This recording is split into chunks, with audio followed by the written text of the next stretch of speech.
Saudamos a você que nos assiste com a graça e a paz do Senhor Jesus. Que Deus abençoe grandemente a tua vida e possa te ensinar justamente o que é mais necessário nesses dias tão turbulentos que nós estamos atravessando, quer no nosso país, quer no mundo. Eu sei que Deus tem uma mensagem especial e espero que ela encontre em você um coração aberto para recebê-la. O título da mensagem de hoje, eu vou adiantar, é O Futuro dos Estados Unidos e do Mundo. O futuro dos, vou escrever aqui, Estados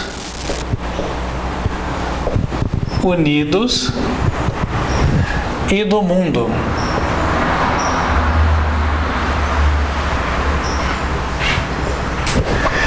Depois da eleição e das recentes declarações de Donald Trump, as pessoas têm sido impactadas pelos jornais com notícias para deixá-las com medo, receosas, angustiadas, apreensivas. O que a Bíblia tem a dizer sobre isso? O que de fato nós podemos esperar? O que vai acontecer? Como é que nós podemos pautar as nossas vidas daqui para frente? O cristão, ele tem uma base. Por meio da Bíblia, ele pode entender aquilo que vai acontecer e aí ele pode andar sem aquela angústia que é algo que está no coração das pessoas. Nós vamos entender isso melhor quando nós avançarmos na segunda hora do nosso culto, mas antes dela, nós vamos ter a oportunidade de agradecer a Deus por aquilo que Ele tem feito nas nossas vidas. Nós já estivemos agradecendo pelo ano, por muitas coisas, por livramentos e por bênçãos que o Senhor nos tem concedido, e é também o momento de nós agradecermos por meio dos dízimos e das ofertas. A Bíblia fala no livro de Malaquias, no capítulo 3 e no versículo 10, trazei todos os dízimos à casa do tesouro, para que haja mantimento na minha casa, e depois fazei prova de mim, diz o Senhor dos Exércitos, se eu não vos abrir as janelas do céu, e não derramar sobre vós uma bênção tal, que dela vos advenha a maior abastança. E por causa de vós, repreenderei o devorador, para que não vos consuma o fruto da terra. E a vide no campo não vos será estéril, diz o Senhor dos Exércitos.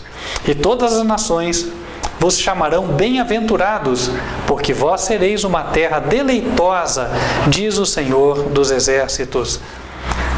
Se há um tempo onde esta promessa é preciosa, é este. Um tempo de tanta insegurança, tanta incerteza com respeito ao próprio emprego, com respeito a como vamos pagar as nossas contas. Deus nos assegura de que podemos confiar nele e tudo vai dar certo. Amém? Amém. O que ele deseja de nós é que nós sejamos fiéis. Se você já entendeu na sua mente e no seu coração de que este é o ministério para o qual você deve enviar os dízimos e ofertas, amém? Então você terá a oportunidade de fazê-lo agora. Lembrando que o Ministério disponibiliza para nós que aqui estamos e para você que nos assiste, que está longe, materiais para você fazer o teu evangelismo e também apoio em visitas àqueles que estão mais distantes. Essa semana, a propósito, pessoas do interior de São Paulo foram visitados irmãos que estão na cidade de Valparaíso, em São Paulo, e também em Araraquara, além de a nossa querida irmã Railda, que Deus abençoe, irmã, um grande abraço para a irmã, que está em Ilha Solteira. E estas viagens são possíveis por meio dos dízimos e ofertas, para que os irmãos possam ser atendidos. Além disso, também nós temos os materiais. Aqui são folhetos, você está vendo um. O título é Que bem farei para conseguir a vida eterna? Aí no final tem o baú do tesouro, né? Esse é o verdadeiro baú da felicidade, que traz a mensagem de salvação. E temos outros materiais também. Tem esse aqui, eu acho que ele é muito apropriado para o momento que nós estamos vivendo. Que sinal haverá da sua vinda? Fala da segunda vinda de Jesus. Estes eventos todos que passam nos jornais são evidências de que algo grande está por acontecer. Deus está para enviar o seu Filho e acabar com essa era de tristeza e dor. Razão pela qual este folheto, ele pode esclarecer muitas mentes e ajudá-las a se prepararem. E como eles, temos diversos outros, temos também estudos bíblicos, enfim, uma série de materiais. Todos eles são enviados sem custo para os interessados. A única coisa que a pessoa paga é o correio, mas os materiais em si já estão pagos. Estes são alguns dos projetos que são levados adiante por meio dos dízimos e ofertas. E você há de ver também na mensagem de hoje, nós vamos apresentar algumas imagens sobre o Apocalipse, sobre Daniel. Estas imagens são proprietárias, ou seja, o ministério contrata uma profissional para poder fazer e ajudar na apresentação da mensagem, a fim de que fique mais didática, para que você possa compreender os mistérios da Escritura. Então, nós canalizamos todas as doações para que você seja beneficiado. Se você entende que aqui é o ministério que deve receber os teus dízimos e ofertas para que esta obra continue, mande o teu e-mail, nós vamos te explicar como fazer. Nosso e-mail é contato@advertenciafinal.com.br. Irmãos, vamos nos colocar em pé, vamos louvar a Deus. Enquanto estivermos louvando, aqueles que se prepararam podem fazer as suas devoluções.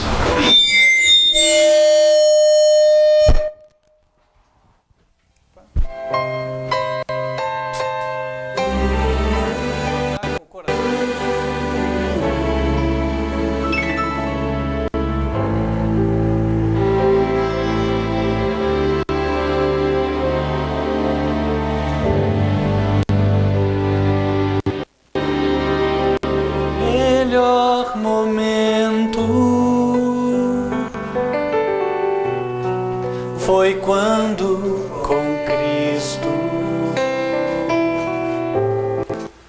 tive um encontro que jamais esquecerei. Da vida cansado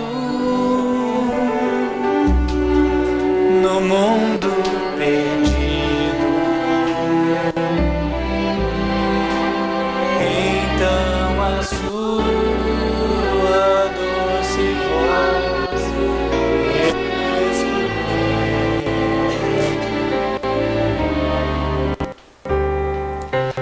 tanto amor me chamou, amor que eu jamais fiz por merecer.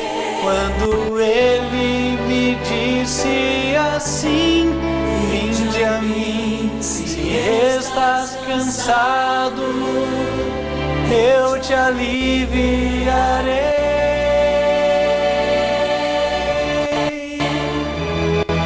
Com tanto amor me atraiu, com tanto amor que eu não resisti, chorando minha vida a Ele entreguei. Meu melhor momento foi quando o encontrei. Meu melhor momento. Vamos nos colocar de joelhos e falar com Deus.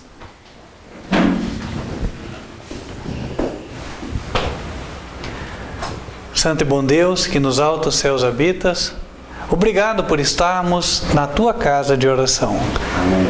Obrigado, Senhor, por tantas conquistas, por tantas bênçãos que o Senhor nos deu neste ano. Até aqui o Senhor nos ajudou. Amém. E por esta razão estamos apresentando estas contribuições. Poucas, é verdade, comparadas às muitas bênçãos que o Senhor nos tem concedido, mas fruto do agradecimento que o Senhor colocou em nossos corações. Amém. Por aquilo que o Senhor nos tem feito. Receba-as, Senhor, com alegria e abençoe e multiplique-as segundo a tua sabedoria, para que em breve muitas almas sejam alcançadas por meio de administração sábia e prudente. Abençoa-nos nesta segunda hora. Abençoa cada pessoa que aqui se encontra e a cada um que há de assistir, onde quer que seja esta mensagem. Que sejam tocados a tomarem decisões importantes nas suas vidas, que os coloquem no rumo certo, em direção à vida eterna. Pedimos estas bênçãos e, em especial, peço eu que fique escondido na rocha, que é Cristo Jesus, e seja apenas a voz, para que a tua mensagem seja transmitida a todo o teu povo. Amém. É o que pedimos em nome de Cristo Jesus. Amém.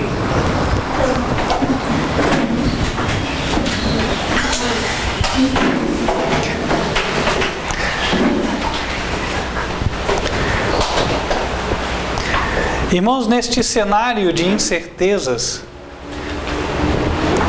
no qual nós estamos imersos, o Senhor nos fala que nós temos um guia e nós podemos nos pautar por Ele. E este guia é a sua santa palavra, a Escritura. O apóstolo Pedro, na sua segunda carta, capítulo 1, versículo 19, ele diz que nós temos muito firme a palavra dos profetas, a qual fazeis bem em estar atentos, como a uma luz que alumia em lugar escuro, até que o dia esclareça e a estrela da alva apareça em vosso coração. Ele começa dando a entender de que a humanidade anda como que tateando em trevas. Quando você apaga as luzes do quarto, ou à noite você quer se deslocar e ainda não encontrou o interruptor, como é que você faz? Você vai tateando, não é verdade? Tentando imaginar onde está cada objeto para que você consiga avançar até você chegar aonde você deseja. E assim é que Deus nos vê. Nós estamos em meio a tantas notícias, em meio às nossas atividades, ao nosso contexto, e nós não sabemos de fato o que é que ocorre, seja por trás das cortinas, por trás dos bastidores. Então nós tentamos tomar as nossas decisões da melhor forma possível para que nós consigamos atingir os nossos objetivos, mas sempre considerando a incerteza. Nós não estamos seguros de que havemos de alcançar. Nós vamos tentar, não é verdade? Tudo que nós fazemos são tentativas. Se vamos conseguir ou não, o futuro dirá. É assim. Mas o Senhor se propõe a nos dar orientações claras, a nos mostrar o que realmente está acontecendo, para que nós possamos pautar a nossa vida. E é aí que a profecia faz toda a diferença. O inimigo, sabendo disso, levanta vozes que dizem: ninguém vai entender as profecias, ninguém sabe o futuro, só Deus. Ora, se fosse assim, por que Deus teria deixado tantas profecias na Bíblia? E por que Deus deixaria livros inteiros que tratam apenas de profecias? Por exemplo, o livro de Daniel, são 12 capítulos totalmente focados às profecias. Deus não deseja que nós estejamos nas trevas. Deus quer que nós sejamos pessoas verdadeiramente esclarecidas. O conceito que o mundo tem hoje de pessoas esclarecidas são as pessoas que leem os jornais, que estão a par e passo acompanhando as notícias. Só que o conceito divino é diferente. As pessoas mais esclarecidas da nação, se tiverem acesso a essa mensagem, concordarão com o que eu disse até agora. Porque elas bem sabem que, em grande parte, elas determinam o que o povo há de pensar. O jornal diz hoje, amanhã Esta é a conversa do bar, é a conversa no núcleo de professores, é a conversa na sala de estudantes, é a conversa no ambiente de trabalho, não é assim? Você viu o que passou ontem? Não é assim? Há uma classe muito reduzida da sociedade que diz: olha o efeito da notícia que soltamos ontem. Tem alguém que diz isso. Concorda? Sim. Alguém produz a notícia e alguém recebe a notícia. Em geral, nós estamos no lado dos que recebem. E aqueles que produzem olham para nós e avaliam o efeito do que eles fizeram. E Deus olha para todos e enxerga todos tateando, porque Ele enxerga o mundo invisível. Ele vê a ação dos anjos seus e a ação dos demônios. Na verdade, Ele coordena a ação dos seus anjos. Ele entregou tudo nas mãos de Jesus e Jesus toma conta do que ocorre aqui. E Satanás está trabalhando para mergulhar todos na ruína total. Eu não digo ruína financeira, eu digo ruína da alma. Perderem a alma mesmo. E aí Satanás olha tanto para os que pensam que estão dominando, quanto para os que não sabem que são dominados e ri de todos. Como diz a Bíblia, em linguagem simbólica, ele joga a sua rede e cata todos e se orgulha de ter todos na sua rede. Mas nós podemos escapar disso e vamos saber como hoje. Nós vamos começar indo lá para a antiguidade. Por quê? Por uma razão. O título da mensagem tem a ver com o futuro dos Estados Unidos e do mundo. Os Estados Unidos acabam de eleger o seu novo presidente, Donald Trump. Um conhecido bilionário do setor de imóveis, setor imobiliário, que tem feito uma série de declarações que são, no mínimo, preocupantes para quem ouve jornais. O Donald Trump, historicamente, é um homem visionário, oportunista,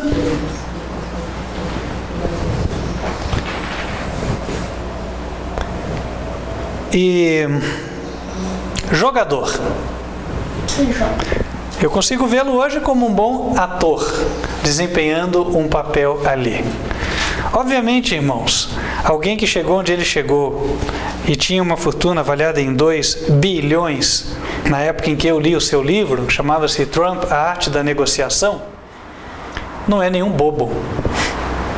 Então, para fazer algumas declarações que até o povo comum acha que são tolas, ele está ali jogando. Isso é que o povo não percebe. Mas, analisando a partir da Bíblia, nós vamos discernir muitas coisas e entender para onde estamos caminhando. Ontem, ou anteontem, não sei, os jornais colocaram a declaração do Trump de aumentar o arsenal nuclear americano e a, entre aspas, resposta da Rússia através do Vladimir Putin, dizendo que a Rússia também tem que estender o seu programa nuclear e dando a entender de que vai haver uma corrida armamentista. Quem conhece um pouco de história sabe onde isso vai dar. Nós teremos a Terceira Guerra Mundial. E eu arriscaria dizer que nós estamos a menos de 20 anos da Segunda Guerra Mundial, da Terceira Guerra Mundial, digo. A história mostra, que antes da Primeira Guerra Mundial houve a corrida armamentista. Isso quer dizer que os países se armaram até os dentes. Isso é histórico. Então, primeiro eles têm que ter as armas, depois eles têm que gastar as armas, porque as armas têm validade. Agora vamos analisar a história, entender por que chegamos até aqui e daqui para onde vamos. E depois de analisar isso, vamos ver o que é que nós devemos fazer. Como é que nós vamos enfrentar esta situação? A nossa história começa lá na época de Noé. Convido vocês para abrirem a Bíblia em Gênesis capítulo 10, versículo 1.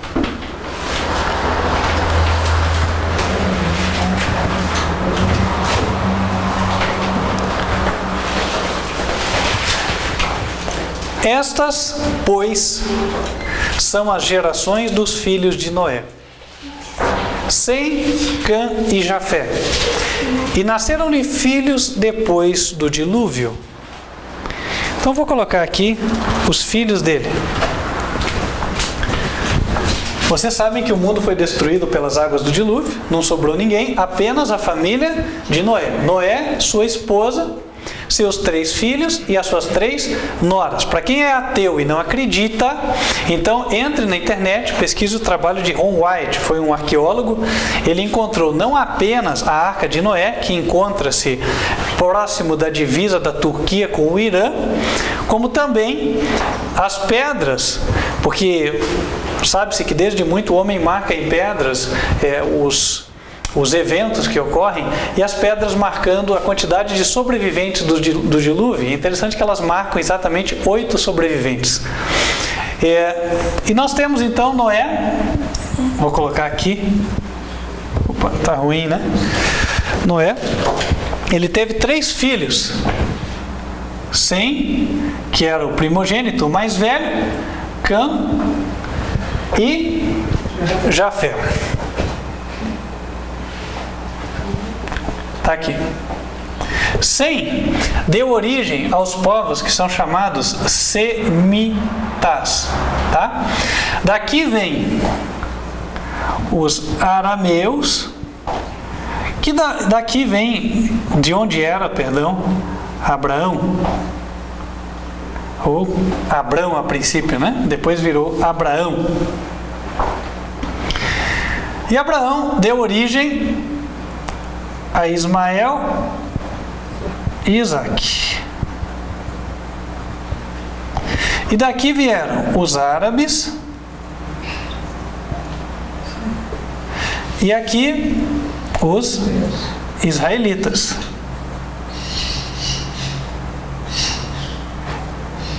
E eles eles acabaram se estabelecendo onde hoje é o Oriente Médio. Os filhos de Cã colonizaram o norte da África, inclusive o Egito era chamado Terra de Cã na Bíblia. Um dos filhos de Cã era Canaã. Então nós temos aqui os povos africanos do chamado continente negro, está aqui, são os descendentes de Cã. E os descendentes de Jafé, eles deram origem aos povos indo-europeus.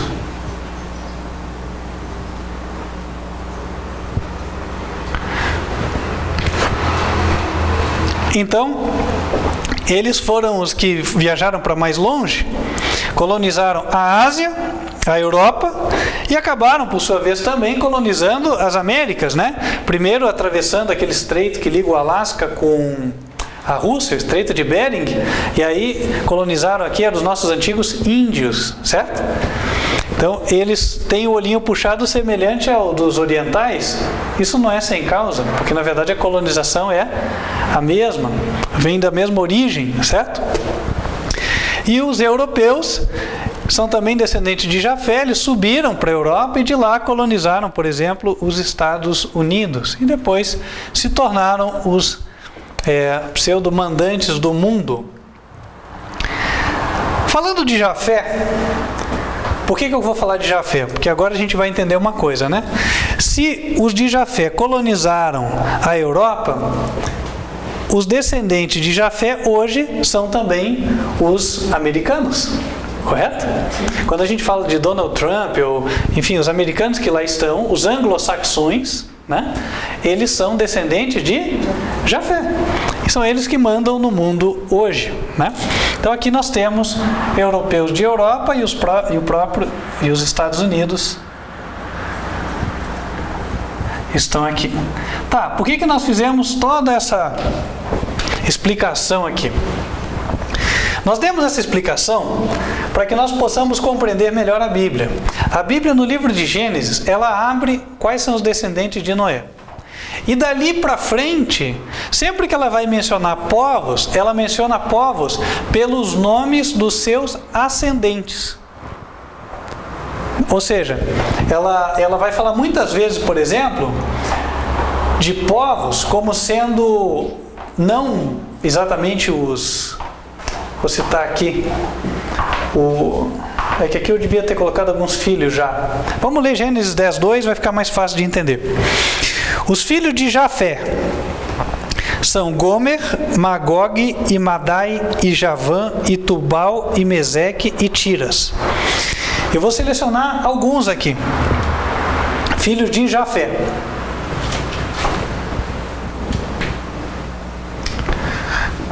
Gomer, Magog, depois Tubal, Meseque, e aí para baixo eu vou colocar Javã, e aqui embaixo Madai. E eu vou separar eles em duas classes. Essa classe aqui composta de todos esses irmãos, Gomer, Magog, Tubal, Meseque e Javã, e a outra composta por Madai. Agora sim, daqui para frente, quando a Bíblia retrata os povos, ela retrata com nomes dos seus ascendentes. E muitas vezes o texto hebraico da Bíblia, ou seja, o texto original, ele vai trazer esses nomes. Ocorre que os tradutores da Bíblia, em várias ocasiões, em vez de deixar meramente o nome aqui, o mesmo que aparecia em Gênesis 10, eles pegam a mesma palavra do original hebraico e traduzem como um dos povos aos quais esta pessoa deu origem. Por exemplo, Javã. Javã deu origem, entre outros povos, deu origem aos gregos. E se nós abrimos a Bíblia em Daniel capítulo 8, abram lá por favor.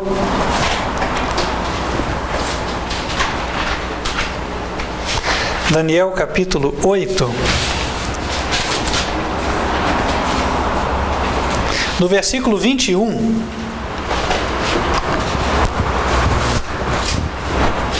a Bíblia não vai mencionar Javã, pelo menos essa que eu tenho aqui. Diz assim: mas o bode peludo é o rei da Grécia. Mas o original diz Yanã, que é Javã. O bode peludo é o rei de Javã. Ou seja, quando Daniel recebeu esta mensagem e escreveu, ele entendeu assim: o rei descendente de Javã, que por sua vez era filho de Jafé, o filho mais novo de Noé. Então é assim que eles entendiam. Hoje em dia, quando nós pegamos a Bíblia e lemos, acaba que nós entendemos de uma forma bem diversa, bem diferente, né? Por quê? Tudo que transparece aos nossos olhos está falando da Grécia, pronto. Mas não é assim. Entende? Então, muitas vezes o tradutor ele tentou fazer o melhor, né? Ele não fugiu, não deixa de a Grécia ser mesmo um descendente de Javã, mas acabou que perdeu-se uma parte aqui que seria importante, que é justamente o fato de estar se mencionando não apenas a Grécia, mas sim os descendentes de Javã. Isso permite com que eu entenda esse contexto, por exemplo, do capítulo 8 de Daniel, que eu entenda esse capítulo não só aplicado à época lá da Grécia, mas eu entenda ele aplicado até o dia de hoje, porque existem os descendentes de Javã até o dia de hoje, certo? Embora a Grécia como nação não represente nada hoje em dia. Agora, quando eu passo para outros filhos de Jafé, isso fica até mais interessante. Eu separei eles em duas classes aqui por uma razão. Tem a classe dos bons e a classe dos ruins, vamos colocar assim, né? O que acontece? A Bíblia, no livro de Ezequiel, ela menciona Gomer, ou descendentes de Gomer, de Magog, de Tubal e de Meseque, como aliados para o que não se deve fazer. Aliados contra Deus. Isso está no livro de Ezequiel. Quem acompanhou as mensagens da semana passada, onde nós tratamos de Gog e Magog, viu, certo? Eu vou apenas trazer novamente um ou dois versos para ficar claro, tá?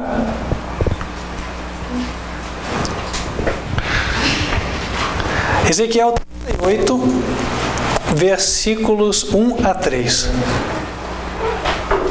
Veio mais a palavra do Senhor, dizendo: Filho do homem, dirige o rosto contra Gog, terra de Magog, príncipe e chefe de Meseque e de Tubal, e profetiza contra ele.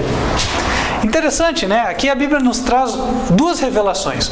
Uma é que, quando esses homens aqui eram irmãos, estavam vivos, existia o irmão líder e existiam os irmãos liderados. Quem teve vários filhos sabe que isso acontece, não é verdade?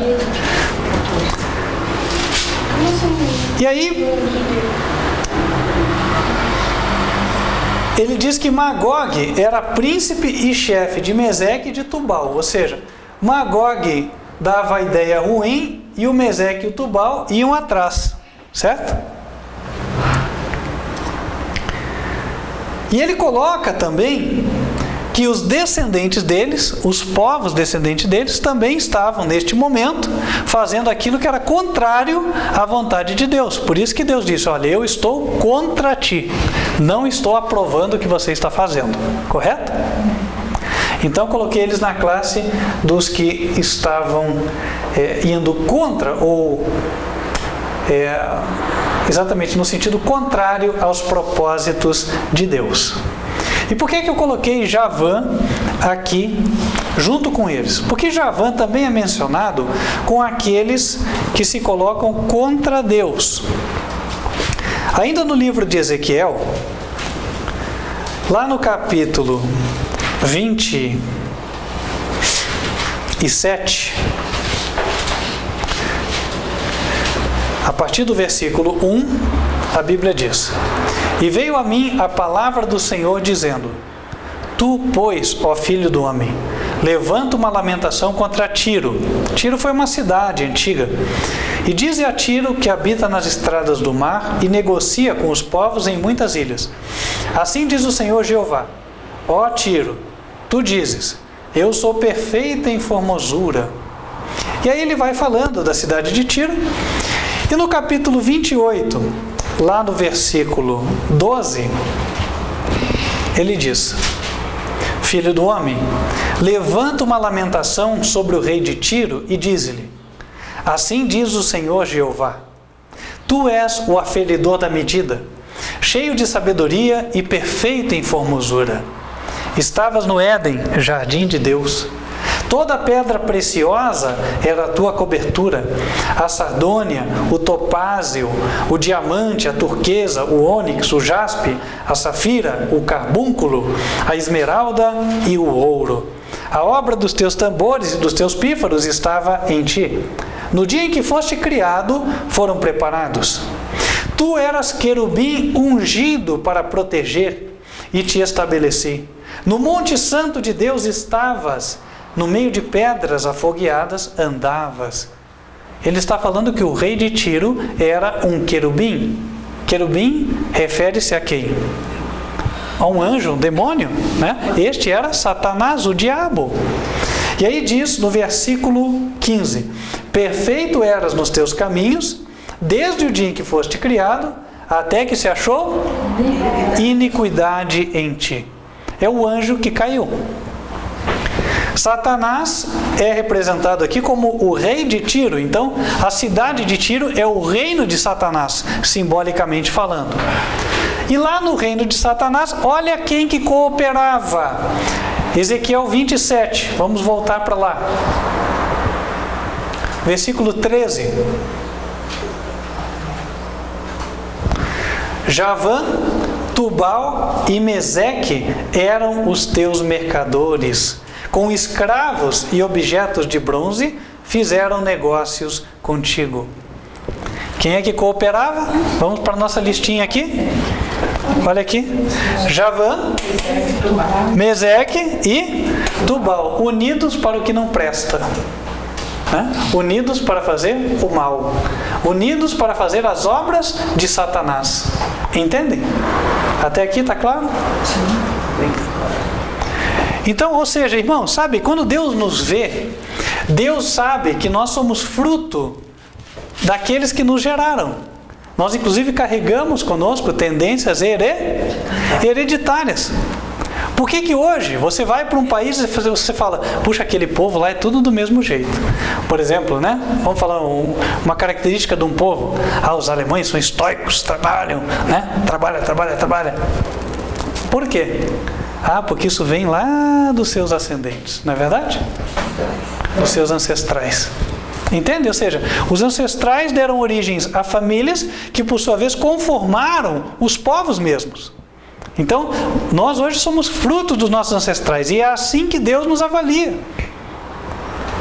Deus pondera isso, claro, ao ver as nossas dificuldades, por isso que Jesus é tocado pelos nossos sentimentos, né, pelas nossas dificuldades, as nossas lutas, mas ao mesmo tempo, Ele vê que as nossas ações são em grande parte fruto do que fizeram os nossos antepassados. Então está aqui. E esses antepassados deram origem à Grécia e deram origem também aos demais povos indo-europeus. Então, na Europa e nos Estados Unidos, nós temos os descendentes de Jafé, tanto aqueles voltados para fazer o bem, representados por esses filhos, ou representados por outro filho, que eu não comentei ainda, quanto aqueles que estão voltados a fazer o mal, representados por estes ascendentes aqui. Não estou querendo dizer com isso que tem predestinação, tá? Ou seja, não, o meu tataravô era ímpio, eu vou ser ímpio. Não tem nada a ver com isso. E nem é o que Deus está dizendo na palavra. O que Ele está dizendo é que eu posso escolher. Eu posso agir como um ascendente meu que foi mal, assim como eu posso agir como um outro ancestral meu que foi bom. Certo? Posso? Posso. Depende da ajuda de Cristo. Né? Por isso que eu tenho que nascer de novo. Porque segundo os meus ancestrais, eu tenho a tendência a fazer o erro. Mas segundo Cristo, eu tenho a tendência a acertar. Então, voltando para cá, faltou falarmos de Madai. Quem era Madai? Madai deu origem a um povo, mais tarde muito famoso, e que se tornou dominador do mundo da sua época, que eram os Medos. Inclusive, toda vez que a gente encontrar na Bíblia referência Medos ou Medos e Persas, a palavra Medos nada mais é do que a tradução do original vertido aqui como Madai. E aí que as coisas começam a ficar, ou a ganhar forma, e a gente vai começar a entender melhor o nosso contexto e o que nós devemos fazer, né? Então, Madai deu origem aos Medos. Quando a Bíblia fala do grande império medo-persa, ela fala de Assuero, lá da época da rainha Esther. Então, aquele império era um império formado por descendentes de Madai. Mas era Medo-Persa. Quais eram os persas? Vieram da onde? Aí tem uma coisa interessante. Por isso que é bom a gente ir com mais profundidade na palavra, né? Persa não é nome... Persa vem do original Parak ou Paran, que não é nome de nenhum ascendente. Na verdade, Paran, ou persa, significa outra coisa. Sabe o que significa? Puro ou esplêndido. Persa significa puro ou esplêndido. Então, quando Daniel ou os judeus falavam entre si dos medos e persas, eles falavam, os de Madai, os puros. Os de Madai, os esplêndidos. Agora a gente vai conseguir entender um pouco melhor outra parte da Bíblia. Porque a Bíblia menciona um rei persa como se fosse o ungido de Deus, o escolhido de Deus, Ciro, para fazer a vontade de Deus. Abram em Isaías, capítulo 45.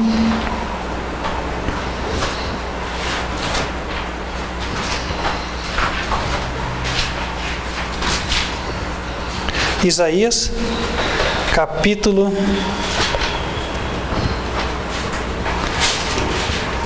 45, versículos 1 a 3.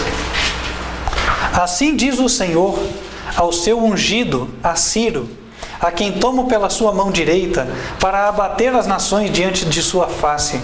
Eu soltarei os lombos dos reis, para abrir diante dele as portas, e as portas não se fecharão.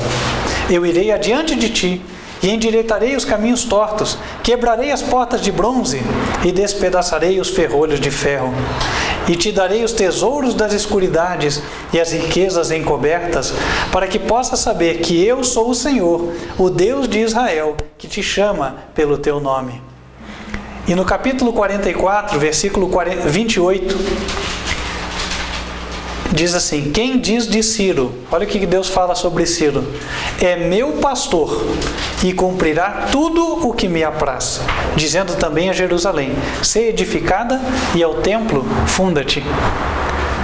É uma coisa que eu, antes de entender isso, ficava me perguntando: como é que um rei pagão é chamado de servo do Senhor, ungido seu?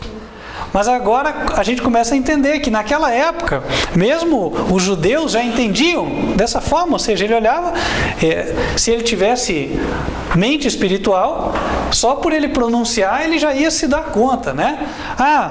Os de Madai, os puros, os de Madai, os esplêndidos. Porque aquilo que é traduzido meramente como Pérsia, para dizer, eram os persas, na verdade era entendido como o local onde estava o império, a região da Pérsia. Mas hoje existem os persas que estão lá no país Irã. Mas não quer dizer por isso que existia um ascendente com aquele nome, persa. Não. Ou seja, quando nós lemos na Bíblia Medo-Pérsia, nós vamos ler os descendentes de Madai, os puros, os esplêndidos. E daqui nós conseguimos entender que Madai era aquele filho de Jafé que procurou servir ao Senhor, servir a Deus. E foi ele, o descendente de Madai, Ciro, que deu o decreto, ou assinou o decreto, autorizando os judeus a voltarem a Jerusalém e reconstruírem a cidade do Senhor, o templo do Senhor. E a restabelecerem o culto ao verdadeiro Deus. Ou seja, o descendente de Madai usou do poder que ele tinha para honrar a Deus. E aí o Império Medo-Persa, ele começa a ser muito semelhante a um governo que nós conhecemos hoje. Na verdade, o único dentre os descendentes de Jafé que honra a Deus pela sua forma de governo. Alguém poderia dar um palpite? Os Estados Unidos da América do Norte. Os Estados Unidos da América do Norte são a única nação, dentre todas essas, dos indo-europeus, protestante e republicana, que eu tenho conhecimento. Vou repetir, né? Se existir alguma que eu não tenha conhecimento, alguém aí me ajuda. Mas que eu tenha conhecimento, é a única nação que tem estes dois princípios: protestantismo e republicanismo. O protestantismo diz que vale o que a Bíblia diz. Aceitamos tudo que a Bíblia diga e rejeitamos tudo que ela não diga.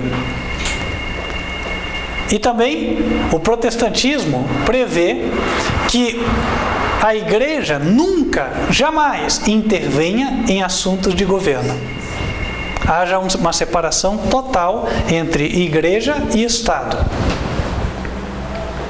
Enquanto que o republicanismo garante que o governante da nação seja eleito pelo povo. Então não é uma monarquia, por exemplo, né? Onde o povo não tem a chance de escolher o seu governante. Estes dois princípios, meus irmãos, agora eu vou apagar o restante para dar espaço aqui. Esses dois princípios são a raiz e a fonte da prosperidade americana. Republicanismo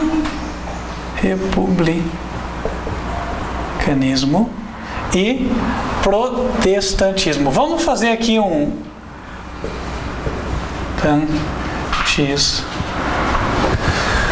Bom, vamos fazer aqui uma breve análise, só para a gente comprovar isso, porque é fácil comprovar, basta nós analisarmos juntos, tá? Os Estados Unidos hoje são a única superpotência mundial. Qual é a maior economia do mundo? Americana. É porque tem mais habitantes? Não. Quem tem mais habitantes? China. 1 bilhão e 400 milhões deve estar chegando, né? É porque tem a melhor posição geográfica? Não. Quem tem a posição mais estratégica no mundo, geograficamente falando? A Rússia da Europa, né? A Rússia tem a maior extensão de território. Então, dentro do seu país, ela consegue abranger quase metade do mundo, né? São 10 fusos horários dentro da Rússia. O que é isso? Você, andando por território russo, consegue tanto chegar na fronteira do Alasca, que é beirando as Américas aqui, por terra, né? Quanto chegar nas fronteiras dos países europeus. Ela está em cima da China, está em cima do Oriente Médio. E daí só a África, que não há países de expressão do ponto de vista político-militar, então vamos desconsiderar aqui, né? Mas se há um país que geograficamente é favorecido para ter poder, é a Rússia. Mas nós vemos que com tudo isso, os Estados Unidos estão na frente. Veja que para os Estados Unidos fazerem comércio com os demais países do mundo, na maioria dos casos, eles têm que atravessar os oceanos. Às vezes atravessar o mundo, como é o caso com a China. Agora, qual é o país com o qual a China tem o maior comércio? Estados Unidos. Por lógica, não devia ser com a Índia, que está do lado? Né? Mas é com os Estados Unidos. Ou seja, não são as facilidades materiais, aquilo que o homem pode observar, que fazem uma nação grande. O que faz uma nação grande é ela ser, ou estar, melhor dizendo, em harmonia com a vontade do Senhor. Amém. Em harmonia com a vontade da Bíblia, com os princípios que o Senhor ensina na sua palavra.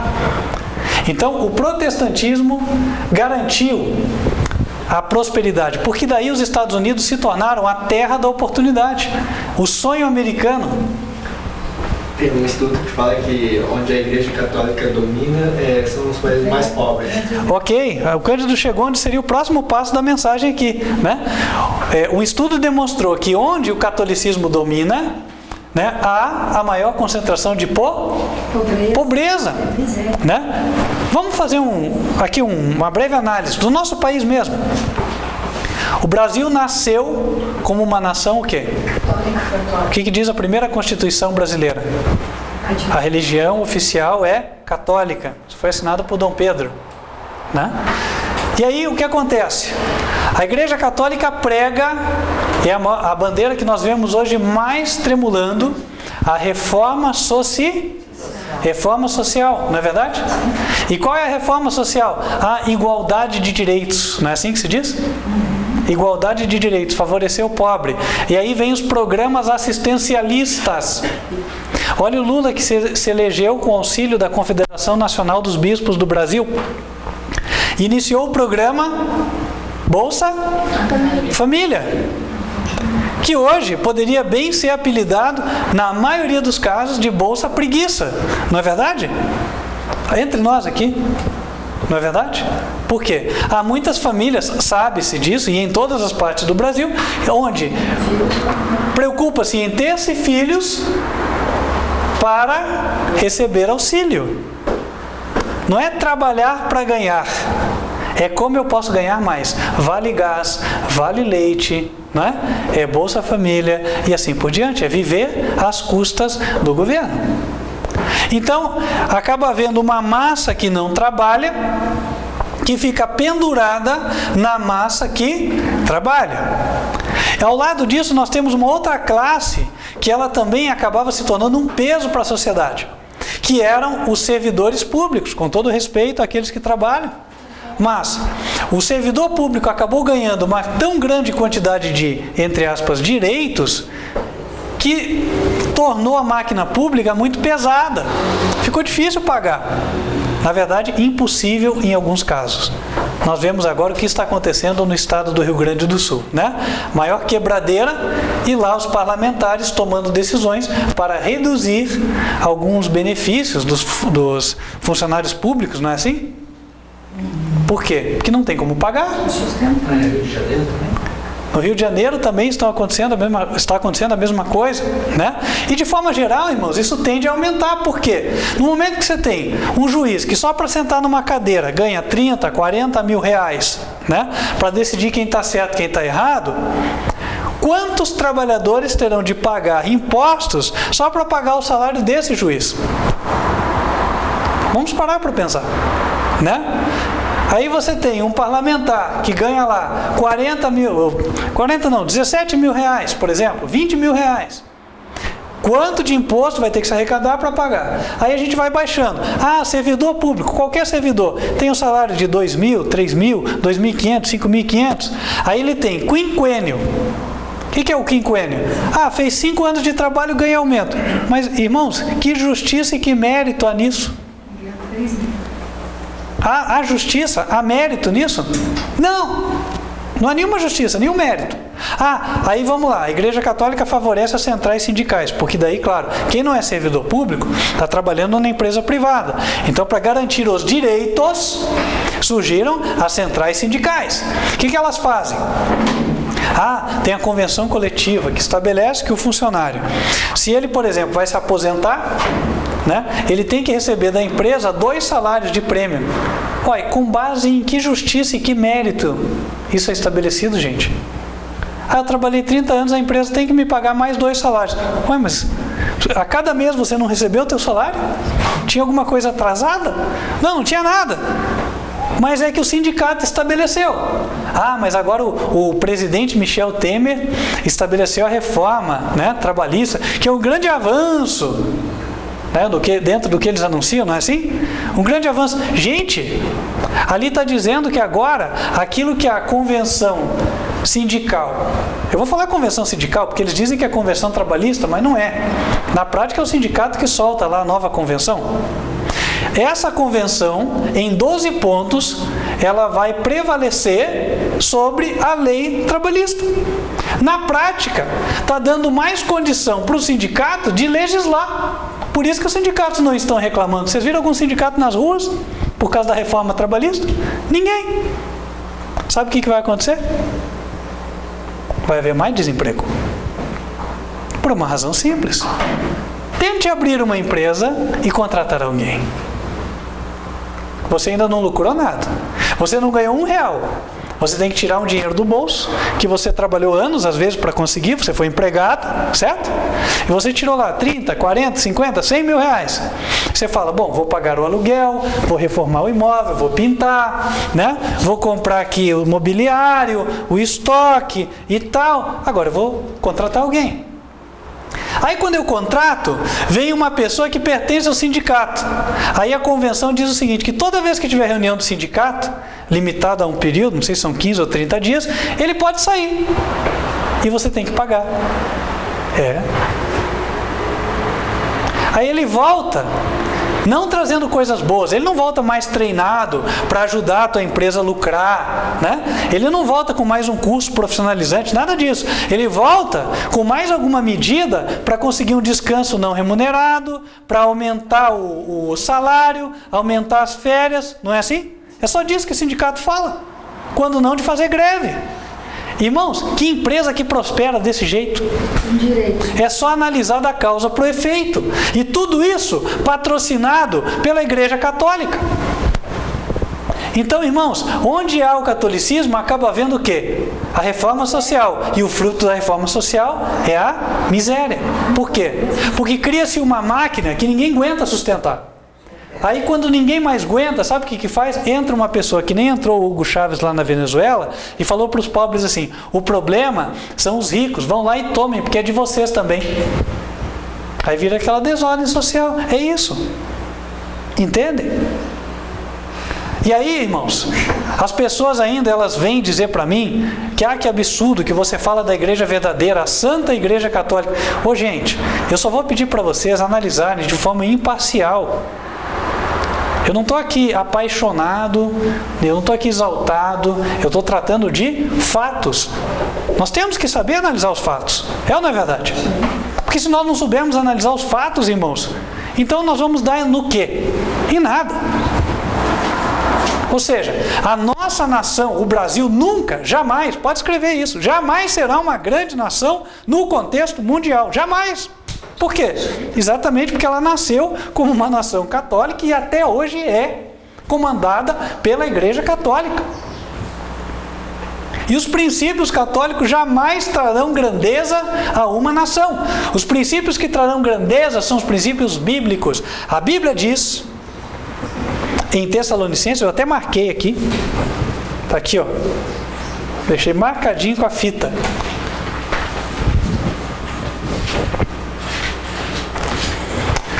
Está lá em 2 Tessalonicenses, capítulo 3, versículo 10, apóstolo Paulo. Porque, quando ainda estávamos convosco, vos mandamos isto, que, se alguém não quiser trabalhar, não coma também. O princípio bíblico é claro.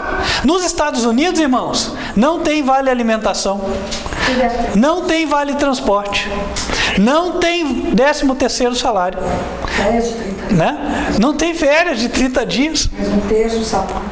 E assim vai.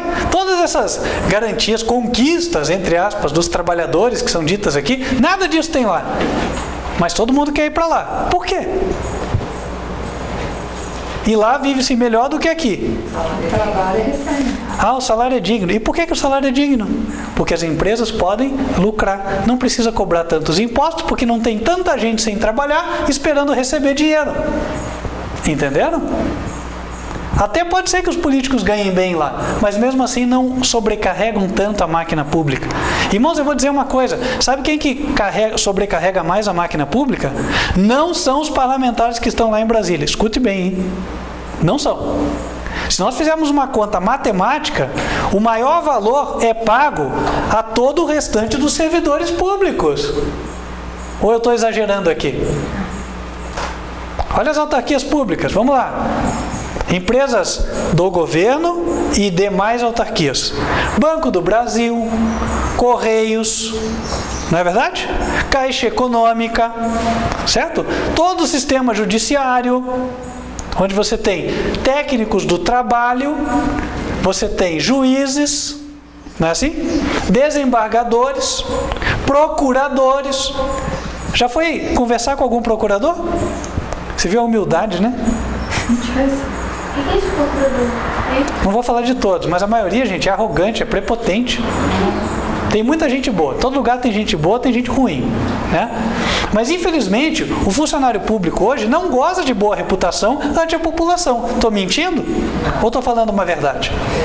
Estou falando uma verdade. Você vê a pessoa lá, ó, batendo papo, assistindo TV, nem aí para você. Sendo papo. Né? Às vezes volta de greve lá, manda você voltar amanhã, porque está cheio de serviço. Olha, está cheio de serviço porque não trabalhou 20 dias. Então, sabe, gente, esses absurdos que a gente vê.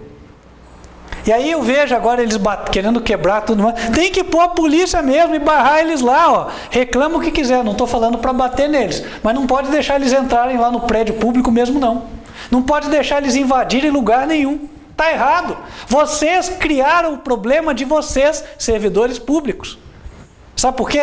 Porque a Bíblia diz, quem não quiser trabalhar, que não coma. Durante décadas, vocês deram um exemplo do que é não trabalhar adequadamente. E agora vocês estão colhendo parte da justa consequência da ação de vocês. E a próxima vai ser vocês ficarem sem aposentadoria. Sabe por quê? Porque não tem como. Uma massa cada vez menor de gente trabalhando, pagando, para sustentar 20, 30 anos de gente sem trabalhar. De que jeito? E, irmãos, e vamos lembrar que a malandragem brasileira que existe, até o contador fala isso. Não, é o seguinte, ó, quando você ganha R$1.000, ó, quando faltar 3 anos para você se aposentar, você paga o equivalente ao teto, porque daí você se aposenta com o teto. Vamos supor que todo mundo faça isso. Quem vai pagar? Aí quando 1/3 da população estiver ganhando o teto da Previdência, a Previdência vai falir. Porque o resto está contribuindo só com o mínimo. É o que está acontecendo. Gente, aí vem falar que a culpa é do Michel Temer, de não sei o quê. A culpa é tua também. A culpa é tua. Brasileiro. O brasileiro esperto. Olha o esperto. Aí, ó. Né? Então, irmão, sabe? Voltando para cá. Não tem.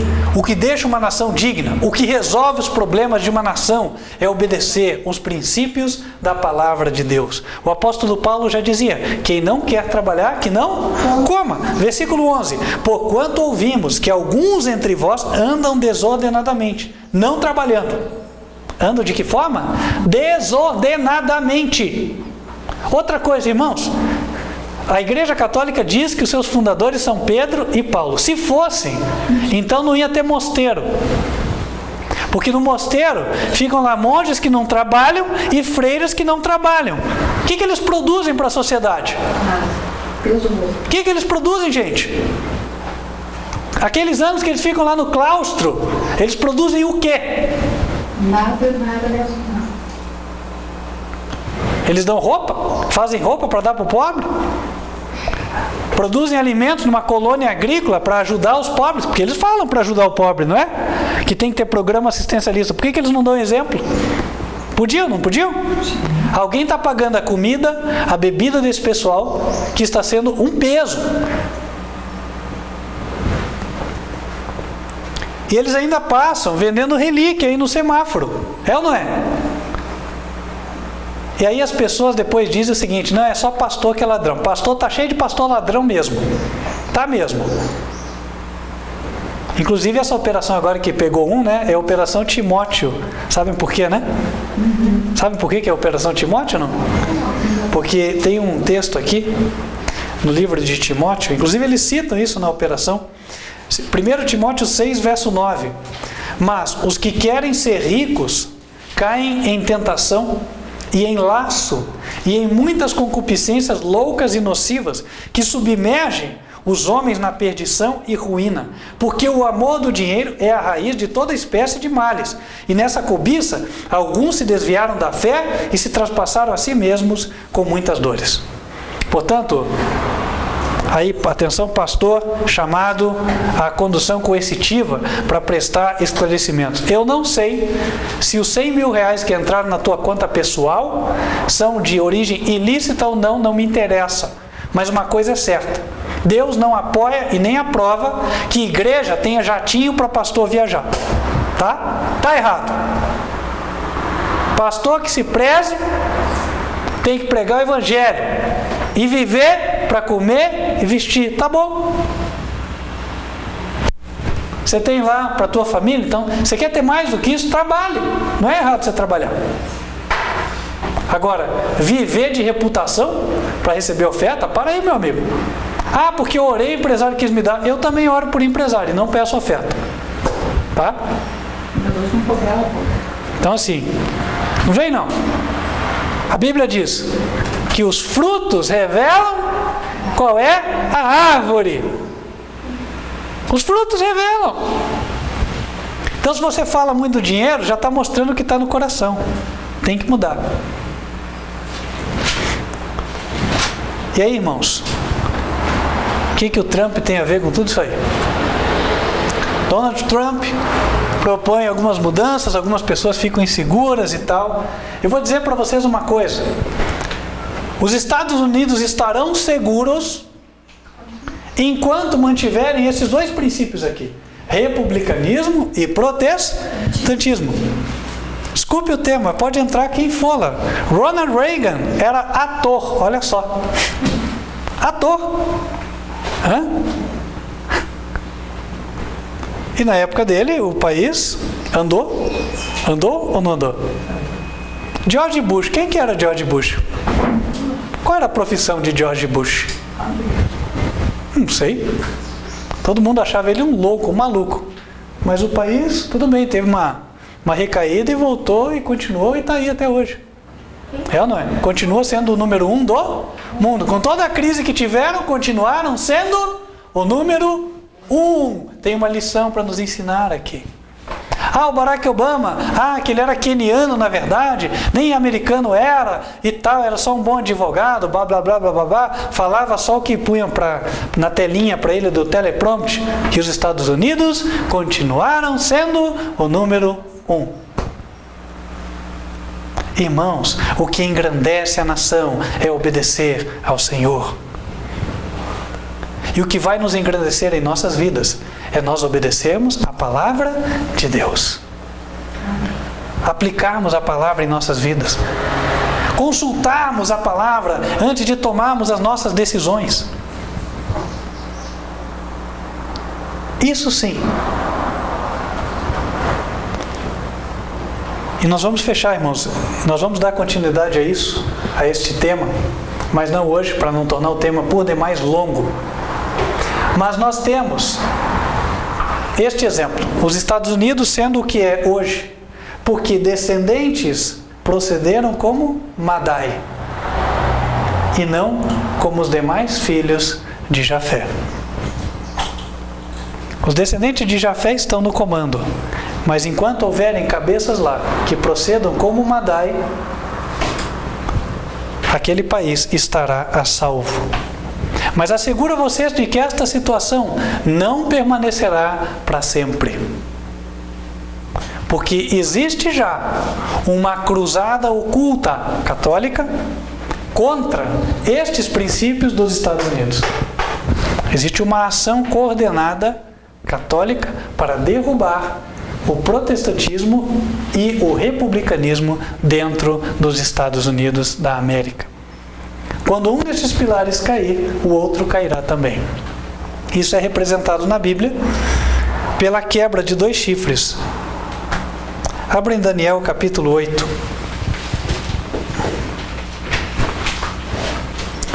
Cândido, tem como colocar na imagem o símbolo do carneiro, por favor? Colocar na tela, perdão. O símbolo do carneiro.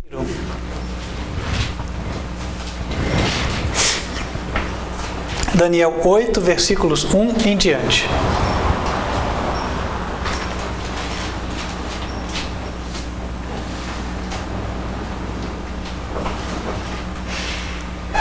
No 3º ano do reinado do rei Belsazar, apareceu-me uma visão a mim, Daniel, depois daquela que me apareceu no princípio. E vi na visão, acontecendo quando vi que estava eu na cidadela de Suzã, na província de Elão, vi, pois, na visão que eu estava junto ao rio Ulai. E levantei os meus olhos e vi, e eis que um carneiro estava diante do rio, o qual tinha 2 pontas. As 2 pontas eram altas. Versículo 4. Vi que o carneiro dava marradas para o ocidente, para o norte e para o meio-dia. E nenhum dos animais podiam estar diante dele, nem havia quem pudesse livrar-se da sua mão. E ele fazia conforme a sua vontade e se engrandecia. Quem é o carneiro? Versículo 20. Aquele carneiro que viste com 2 pontas são os reis de Madai e de Parã. Estou falando direto os termos que a gente estudou hoje aqui. A nossa versão em português traz Média e Pérsia, mas já vimos que os Estados Unidos entenderiam, que... Versículo 5. E estando eu considerando, eis que um bode vinha do ocidente sobre toda a terra, mas sem tocar no chão. E aquele bode tinha uma ponta notável entre os olhos. Dirigiu-se ao carneiro que tinha as 2 pontas, ao qual eu tinha visto diante do rio, e correu contra ele com todo o ímpeto da sua força. E o vi chegar perto do carneiro, irritar-se contra ele, e feriu o carneiro e lhe quebrou as 2 pontas, pois não havia força no carneiro para parar diante dele. E o lançou por terra e o pisou aos pés. Não houve quem pudesse livrar o carneiro da sua mão. Os 2 chifres serão quebrados. Há quem entenda que o bode vai ser uma nação que derrote os Estados Unidos. Mas parem para pensar, irmãos. Se os chifres são republicanismo e protestantismo, tem como eles serem derrubados pelo poder das armas? Não. Como é que muda-se a forma de governo do país? Ou por voto ou por revolução. Não tem outra forma. Ou por lei marcial. Nos Estados Unidos há a previsão de uma lei marcial, que é equivalente mais ou menos ao nosso estado de guerra aqui no Brasil. Se for decretado estado de guerra, uma série de direitos individuais desaparecem. E aí tudo fica em prol de preservar a integridade da nação no período de guerra e garantir a sua independência. Portanto, o republicanismo e o protestantismo hão de cair não por força das armas. Haverá guerra? Sim, haverá. Mas estes dois devem cair por ação diversa. É por isso que nós falamos. Quem é a instituição que tem o maior interesse em derrubar estes dois princípios? Irmãos, daí não é preciso ser muito inteligente para perceber, né? É a Igreja Católica, pela razão simples de que estes princípios são exatamente o oposto dela. O protestantismo nasceu de uma controvérsia com a Igreja Católica, não foi assim?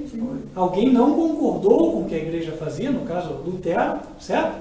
E aí veio o protesto. Daí o nome protestantes e protestantismo. Protesto contra o que se fazia. Então, enquanto existir um país protestante, existe alguém que se opõe ao poderio católico.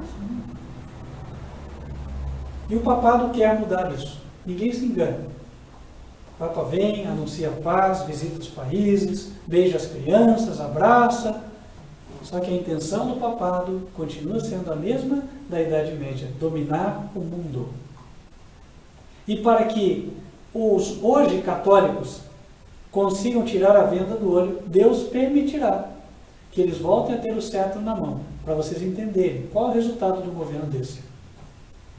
E aí vocês vão ter a última chance de tomar a decisão, de realmente seguir a Bíblia, e não esta igreja, que hoje está desviando as pessoas do caminho certo, e infelizmente, fazendo-as escravas de um pensamento que as levará para o inferno.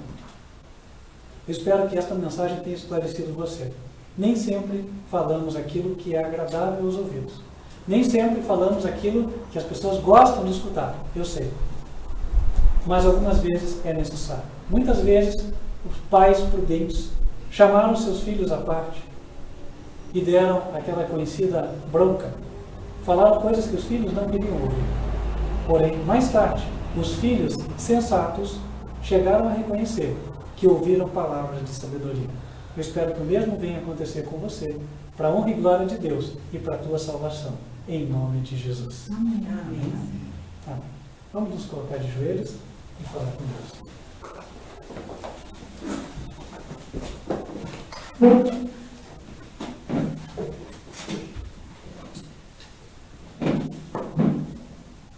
Santo e bom Deus, que nos altos céus habitas, nós queremos te agradecer pela tua santa palavra, que é aquela que nos dá a verdadeira luz, que nos ajuda a entender o que devemos fazer, o que devemos ser.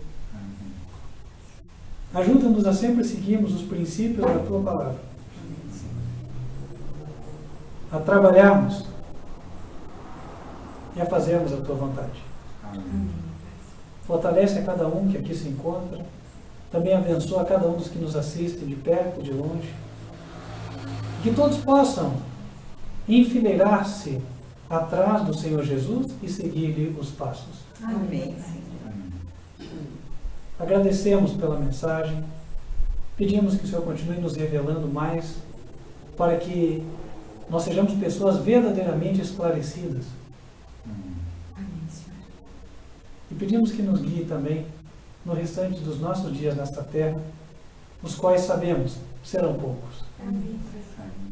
Pedimos estas bênçãos e que o Senhor fortaleça a tua igreja na terra, para que elas tenham a coragem, a ousadia de apregoar esta mensagem, que hoje é tão impopular, mas em breve demonstrar-se-á a plena verdade na mente de todos. Amém. Em nome de Cristo Jesus.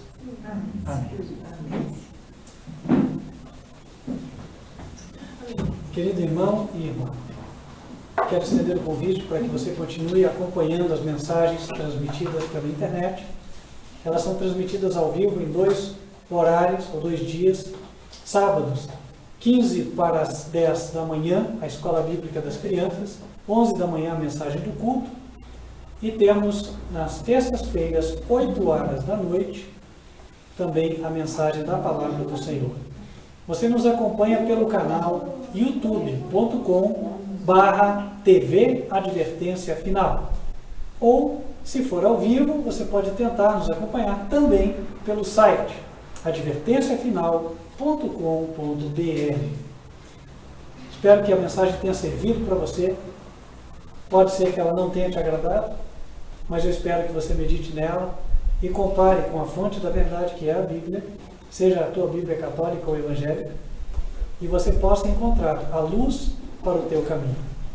Se você entendeu que esta é a igreja que prega a verdade na terra e quer fazer parte dela, entre em contato conosco. Vai ser uma alegria para nós podermos te ajudar nessa caminhada, ok? Nosso e-mail é contato@advertenciafinal.com.br. Feche os teus olhos, quero invocar as bênçãos do Senhor sobre a tua vida antes de encerrarmos esta transmissão. Que o Senhor te abençoe e te guarde. Que o Senhor faça resplandecer o seu rosto sobre ti e de ti tenha misericórdia. Que o Senhor